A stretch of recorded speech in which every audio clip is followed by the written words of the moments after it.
Prieš kelis metus Kauno rajono taryba priėmė sprendimą nepritarti šitam karjerui šitoje vietoje.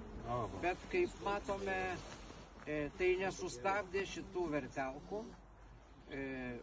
noro pagrobti mišką ir daryti savo pinigus. Ir dabar, čia žinau, kad seniūnaičiai, pranešė man Bubių seniūnijos, sutiko, kad čia tas karjeras būtų, vėlgi jūs žinot, seniūnas, žinot, kaip sako, ko nepadaro pinigai, tą padaro dideli pinigai. Iš tikrųjų, žmonės, kurie pasirašė ant tokio savo kenkiančio sprendimo, mane iš tikrųjų stebina. Nes čiagi bus ir dulkės, bus ir tarša, ir bet kaip kalbėjo prieš tai Borisevičius, ir kelias bus užterliotas, visas sugadintas.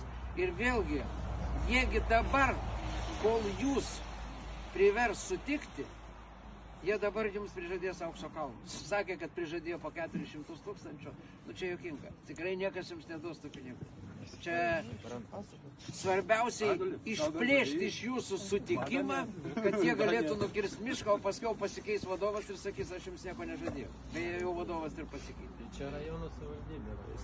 Rajono savivaldybė, meras panašu, kad taip, negaliu sakyti, kad pritarė, bet jis netyčia neprieštarauja šitą. Tai žinot. Tai va čia jūsų klausimas teisingas. Yra tarybos sprendimas nepritarti. Kokiu būdu vėl į bendrąjį planą įtraukta tai, prieš ką taryba jau nubalsavo.